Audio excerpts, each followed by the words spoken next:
నేను ఇండిపెండెంట్ అంటారు, బీజేపీ అంతర్గత వ్యవహారాల గురించి మాట్లాడతారు. రాష్ట్రంలో పార్టీ అధికారంలోకి రావాల్సిందేనంటారు. అదే నోటితో వీళ్ల వల్ల కాదని అంటారు. ఎందుకు రాజాసింగ్ ఏం కోరుకుంటున్నారు? రాజీనామా చేసిన పార్టీ గురించి ఇంకా ఎందుకు మాట్లాడుతున్నారు? అసలు ఆయన మానసిక స్థితి ఏంటి? గోషమహల్ ఎమ్మెల్యే రాజాసింగ్ బ్యాలెన్స్ కోల్పోతున్నారన్న అభిప్రాయం బలపడుతోంది తెలంగాణ పొలిటికల్ సర్కిల్స్లో. మనసొక చోట, మనిషి మరో చోట అన్నట్లుంది ఆయన పరిస్థితి. ప్రస్తుతం ఆయన తనలో తాను స్ట్రగుల్ అవుతున్నారా అన్న డౌట్స్ కూడా వస్తున్నాయట పరిశీలకులకు. తానొకటి తలుస్తుంటే వెనుకున్న శక్తులు మరొకటి చేస్తున్నాయా అన్న సందేహాలు వ్యక్తమవుతున్నాయి.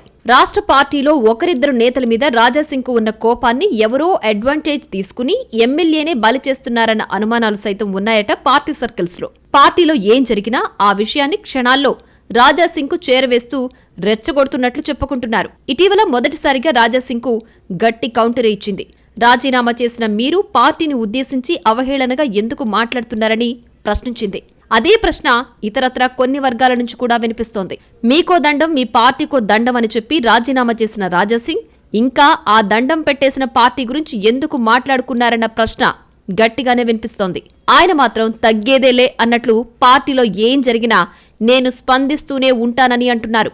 ఇక్కడే ఆయన ఎలాంటి మానసిక స్థితిలో ఉన్నారన్న చర్చ జరుగుతోంది బీజేపీ వర్గాల్లో. తాజాగా ప్రెస్ కాన్ఫరెన్స్ పెట్టారు కానీ స్పష్టత లేకుండా మాట్లాడారన్న అభిప్రాయం వ్యక్తమవుతోంది. తానసలు పార్టీలో ఉన్నట్లా లేనట్లా అనే క్లారిటీ ఆయనకే లేనట్లు కనిపిస్తోందని అంటున్నారు పరిశీలకులు. ఒకవైపు నేను స్వతంత్రుణ్ణి అంటూనే అదే నోటితో నేను ఎప్పటికీ బీజేపీ మనిషినేనని చెబుతున్నారు. దీంతో వీటిలో ఏది కరెక్ట్, ఈ కలర్స్ ఏంది భయ్యా అంటున్నారు చాలా మంది. పిలిస్తే పార్టీలోకి వస్తా అంటున్నారు. రాష్ట్రంలో బీజేపీ అధికారంలోకి రావాలంటున్నారు. కానీ వీళ్లతో కాదని నాయకత్వాన్ని నిందిస్తున్నారు.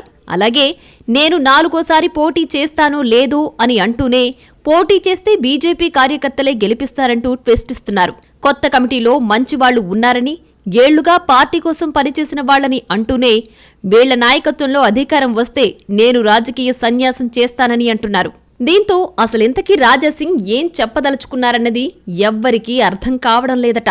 ఇంకొందరైతే ఇంకాస్త ఎటకారంగా మస్త్ షేడ్స్ ఉన్నాయి బాసు నీలో అని కామెంట్ చేస్తున్నారట. మొత్తంగా ఇప్పుడున్న వాళ్లతో అధికారంలోకి రావడం సాధ్యం కాదంటున్న రాజాసింగ్ మరి నాయకత్వాన్ని ఎవరికివ్వాలని మాత్రం చెప్పడం లేదు. అసలైన పార్టీలో లేని నీకెందుకయ్యా మా వ్యవహారాల గురించి అన్నది ఎక్కువ మంది కాషాయ నేతల క్వశ్చన్.